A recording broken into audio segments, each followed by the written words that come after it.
मुझे नहीं बताई, 4 दिन पहले हम तो मिले थे, तो उसके बाद मैं छिंदवाड़ा चला गया।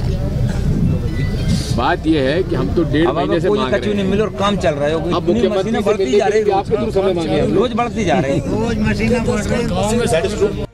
नाथ की झड़प को पीकर दिग्विजय ने सिर्फ इतना पूछा था कि क्या अब मुख्यमंत्री से मिलने के लिए उन्हें नाथ के थ्रू समय लेना पड़ेगा, तो कमलनाथ ने बिना लिहाज किए अपने अक्खड़ रवैये में आते हुए कह दिया दैट इज ट्रू, मतलब ये सच है, मतलब ये कि मेरा रास्ता काटने का सोचना भी मत, और मतलब ये कि मैं जो भी करूंगा मैं ही करूंगा। गौर कीजिए कि इससे पहले नाथ का ये अवतार उस वक्त नजर आया था जब उन्होंने ज्योतिरादित्य सिंधिया को सड़क पर उतरने की चुनौती दे दी थी। उसके बाद क्या हुआ, नतीजा आपके सामने है। कुछ ही महीनों में प्रदेश में कांग्रेस के हाथ से सरकार चली गई थी। मध्य प्रदेश की राजनीति में दिग्विजय का कद किसी से छिपा नहीं है। शायद उस दौर में अर्जुन सिंह ने भी कभी दिग्विजय से ऐसे बात नहीं की होगी, और ना ही अभी के मुख्यमंत्री शिवराज सिंह चौहान उन्हें झड़क पाएंगे। लिहाजा दिग्विजय शायद ये सब कुछ आसानी से तो नहीं भूलेंगे।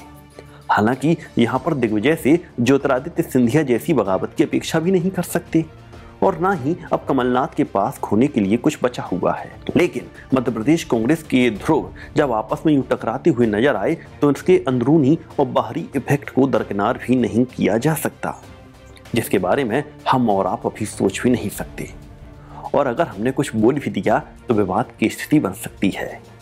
लिहाजा इस टकराव के बारे में कुछ तय करने का काम हम आपके ऊपर ही छोड़ रहे हैं। अब आप कमेंट करके बता सकते हैं कि आखिर दो दिग्गजों के बीच ये तलवारें आखिर क्यों खिंच रही हैं। हम बात को आगे बढ़ाएंगे, लेकिन उससे पहले जरा इस तकरार पर भाजपा की राय सुनते जाइए। वास्तव में ये क्या है कि कमलनाथ जी ने बताया दिग्विजय सिंह को वास्तव में वो इंदिरा जी के तीसरे पुत्र हैं। अभी भी बिल्कुल जिस तरह से मैंने वो वार्तालाप सुनी तानाशाही पूर्वक की, डेमोक्रेसी नाम की चीज कांग्रेस में बची ही नहीं है।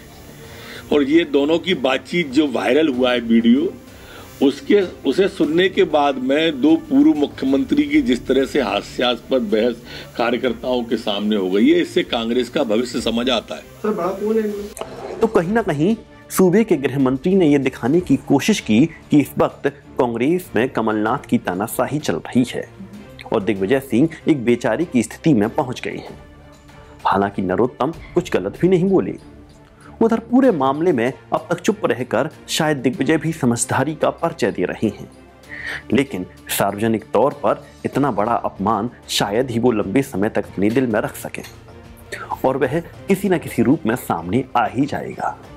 ये देखना दिलचस्प होने वाला है। हालांकि यहाँ पर अब हम कुछ सवाल कमलनाथ से जरूर पूछना चाहते हैं कि कमलनाथ जी, आखिर आप चाहते क्या हो? आपके इस रवैये को देखकर आज तो लोगों को सिंधिया से भी सहानुभूति होने लगी है। जब आप दिग्विजय के साथ इस तरह का बर्ताव कर सकते हो तो ज्योतिरादित्य सिंधिया के साथ आपने क्या नहीं किया होगा? और क्या आपको लगता है कि दिग्विजय की बैसाखी के बिना आप कांग्रेस को सत्ता के सिंहासन तक पहुंचा सकते हो? और उससे भी बड़ा सवाल ये कि कहीं दिग्विजय के इस खुलेआम विरोध के पीछे सत्ता पक्ष से आपकी साठगांठ तो नहीं है? खैर, सवाल कई हैं। उम्मीद है आप तक ये पहुंचेंगे और आपसे उन जवाबों की अपेक्षा रहेगी। मुझे इजाजत दीजिए। नमस्कार।